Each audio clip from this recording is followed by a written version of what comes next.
Good evening, everyone. We're going to be going into the notes again that I took in class, and it's going to be over the world of omics in the context of microbiology. Alright, so our first omics study will be genomics, which is the large-scale study of DNA genomes and groups of genes. These could, again, be the genes of an organism or multiple organisms. So, two definitions of note are the genome, which is going to be the full complement of genetic material in the organism. And so genomics are therefore the studies that are conducted at the level of the genome.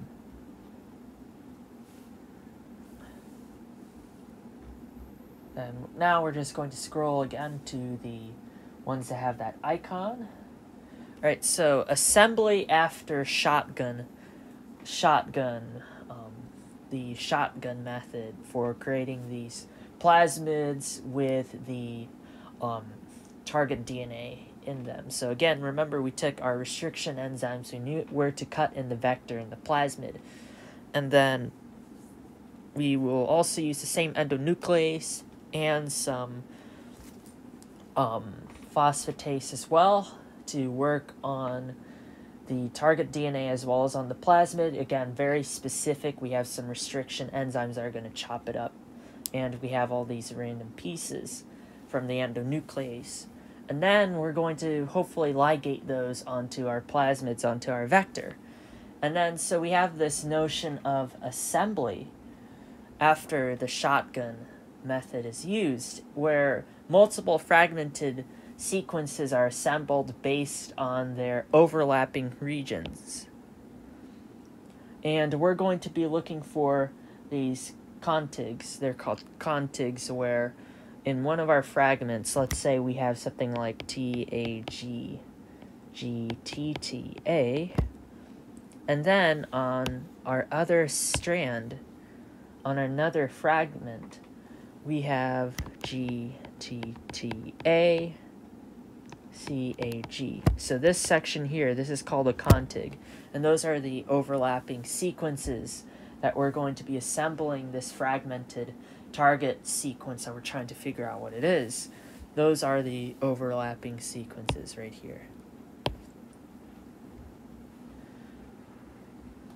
Alright, so homology. So genes are similar across the organism. So genes and proteins can have these homologies, these similarities. So means descent from a common ancestor. This is all pertaining to that notion of evolution from a common ancestor. This is predicted by the comparing of sequences using programs such as BLAST. There are two types. So we have orthologs. So orthologs are proteins in two different organisms that developed independently. So these are like the proteins for the wings of the bat and bird. There are, again, two different organisms that developed independently, but they had the same pressures, evolutionary pressures, exerted on the organism over time, so therefore these proteins showed up independently in two different species. Paralogs, however, are proteins that exist in the same species, and they're presumably created from gene duplication, and they're differentiated later.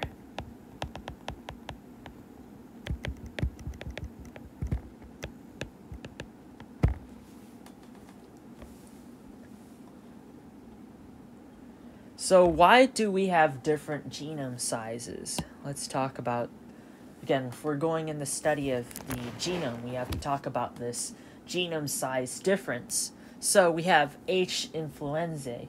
This lives in the upper respiratory tract, and it has a very small genome. It's only going to be in that respiratory tract. So therefore, it doesn't need a ton of complexity.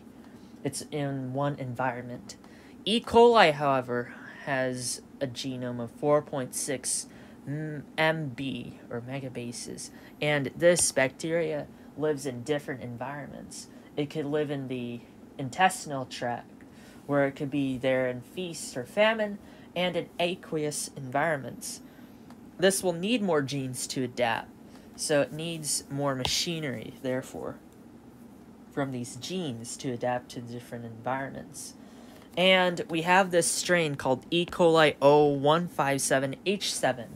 This E. coli has a slightly larger genome due to it having this virulence factor from a genetic island or a virulence island. We'll talk about those later. Okay, so next we have P. aeruginosa. Sorry about the pronunciation there. I should know about this species because it's been about a semester and a half of knowing about this P. aeruginosa.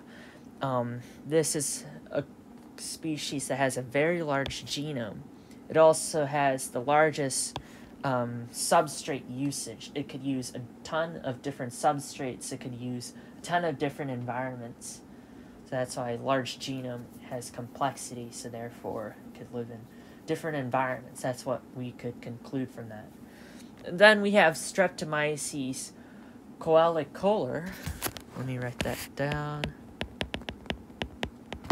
Streptomyces coelicolor is a soil bacterium that makes antibiotics, specifically streptomycin, and the genome is equipped for the complex regulatory responses.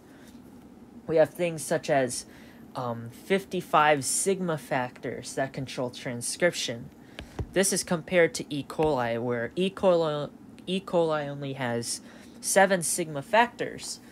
This Streptomyces coelicolor has 55 of them for transcription regulation again. So which genes are being turned on and being allowed to go forward? Well, there are 55 sigma factors in Streptomyces that are regulating that versus E. coli's 7. So the pathogenicity island, again, we were talking about those earlier, in organisms such as Salmonella, could add for this increase in size in the genome. And then we also have some species that have symbiotic relationships. Bradyrhizobacterium japonicum has a symbiosis island, so not a pathogenicity island. This is a symbiosis island that helps it have this nitrogen-fixing relationship with the legumes or soybean roots.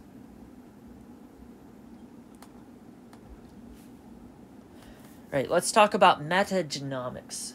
Metagenomics is the study of a metagenome. This is the collective genome of microorganisms in the environmental sample. So we're going to be looking at the biodiversity as well as the ecology.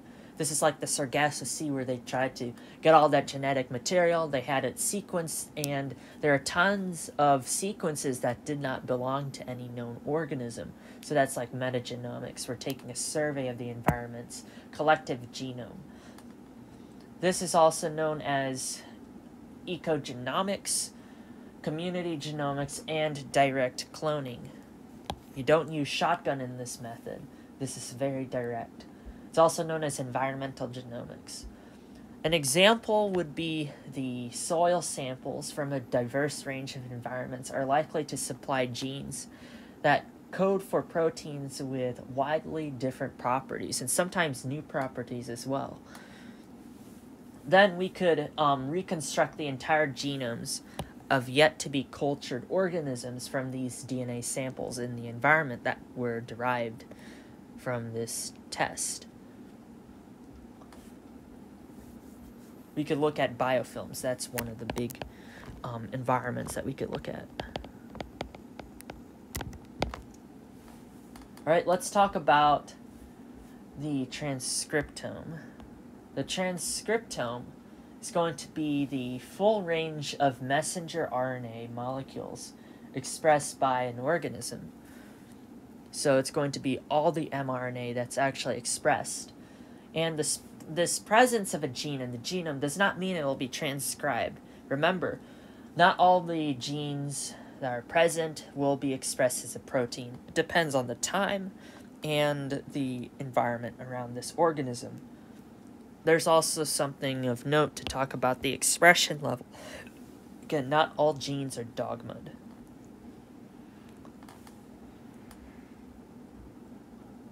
Alright, so we have northern blot. This sounds like western blot. Western blot was a way of determining if a protein was present. Then we also have southern blot that determines if a certain DNA is present. However, northern blot looks at RNA. RNA will be extracted from a sample, then you're going to separate it in this polyacromide gel. Then you're going to transfer the RNA to the membrane of nylon. And then you're going to expose them to these specific probes. Either they're going to be DNA probes or RNA probes. You're going to find binding by the autoradiogram or luminescence. So it's basically combining like gel electrophoresis and the binding, again, the binding properties with a probe. So it's kind of like ELISA as well, kind of like Western blot, but except you're doing it with RNA. So if we had this probe here, we had our mRNA, the bottom half of this, the probe, of course, is fluorescent. So then we have the RNA on these bands on the membrane, and then we put our probe that's specific, and then we could find where it's going to be luminescent, and that will tell us what that strand will be, basically. We could also use the microarray. This is going to give us the ability to print gene fragments onto glass. And this will let us, again, detect mRNA. So we're going to print the gene fragments, and then we're going to detect RNA in a much faster method. The mRNA will bind to specific DNA on the chip, and then we're going to examine the gene expression in the entire cell. Let me get out of that, get to the pen. Alright, so two methods. So you have a 100 to 300, and you're going to be using fragments of genes that are amplified by PCR, and then you're going to put them on the glass slide. So this first method is basically 100 to 300 and PCR to the slide. These genes, and then 20 to 25 BP. This is going to be the second method. 20 to 25 nucleotide pieces of DNA are going to be fabricated by this Affymetrix, and you're going to synthesize each chain on the chips. So either you could do 100 300 by PCR or 20 to 25 by Affymetrix, and then it's going to be directly synthesized on the chip. This will again show us a snapshot as the cell develops, what genes are being turned on and actually being dogmaed from DNA to RNA. And we could find overexpressed RNA and block it. This has a lot of use in checking for cancer cells that might be overexpressing something. So this method with the microarray is very helpful in that. All right, let's talk about the proteome. The proteome is the complete set of proteins made at a certain time in a cell or a tissue type. And you could also use this to describe the assortment of the proteins made here at this specific time or place in the organism. The ensemble of proteins that are expressed in the organism, that's kind of a repeat. mRNA must be translated again. So we need to translate it, and translational control. This is a very important part. This will add the important step to expressing genetic information. In eukaryotes, we have proteolytic cleavage and various post-translational modifications to intervene. Okay, so let's talk about two-dimensional gel electrophoresis, also known as isoelectric focusing, coupled with SDS page. So this is when we're going to get a protein extract in a column, and the first part will be the pH gradient via isoelectric point. And then we're going to separate the proteins using SDS page, and we're going to be separating them by molecular weight. So this part here, the second part in this 2-for-1 deal, it's going to be basically like gel electrophoresis. However, this first part in the gradient column, we have pH through positive or negative, and we could tell their isoelectric points. So just getting a lot of information from the proteins using their properties to our advantage. All right, let's talk about mass spec with proteomics. So we need to have the separation of thousands of proteins, of the fragments, and then we have to ID them. We could use specific antibodies, since it's not possible to identify many proteins in the traditional approaches. So we need to go away from specific antibodies sometimes. So now mass spec is used basically everywhere. Okay, so let's see. We could become extremely useful in the study of proteins and peptides when the two soft ionization methods, so we're going to call these soft ionization methods. We have matrix-assisted laser dispersion. Let me write that down.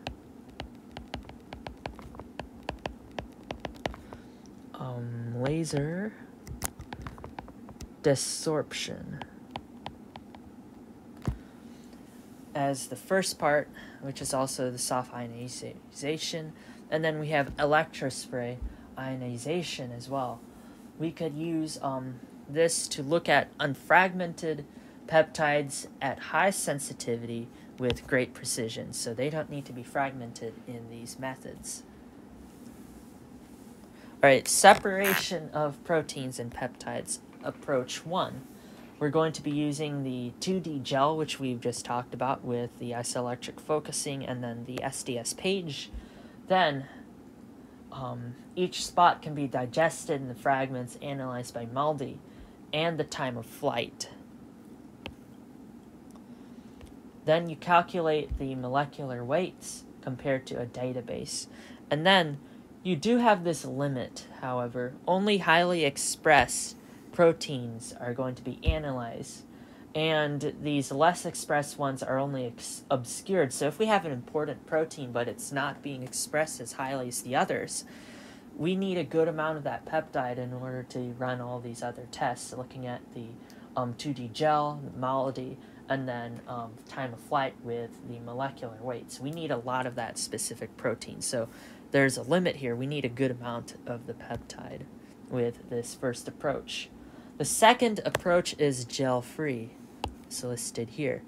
So first we're going to digest via trypsin, and then we're going to use liquid chromatography with an ion exchange channel coupled to a reverse phase column. Sorry about that. I'm still thinking of bacteria and viruses. We're talking about proteins. So this is a reverse phase column. We're going to then analyze using a mass spec, and this is going to be electrospray that is coupled to the effluent or the runoff of the chromatography column. This is going to avoid cutting the proteins out of the gels, and this is good for large scale. Again, this trypsin, this is an enzyme that will digest proteins. All right, let's look at the ion exchange. We wrote it down here. So the elution, first we're going to have those positive beads, and that's going to cause the positive proteins to fall through. Then we're going to use an elution buffer, and now the negative proteins are going to come through. But we're also doing this at the same time as separation from the hydrophobic proteins and the hydrophilic. That's why it's called the ion exchange and reverse phase chromatography. It's a combination of both of these. And then ESI, we're not going to, again, with this gel-free method, we don't have to cut them out of gels, and it's large scale. And those are all the slides that are actually marked with that icon that the professor wants us to study for the test. And so, yeah, please do something nice for someone. Best of luck, and have a good one.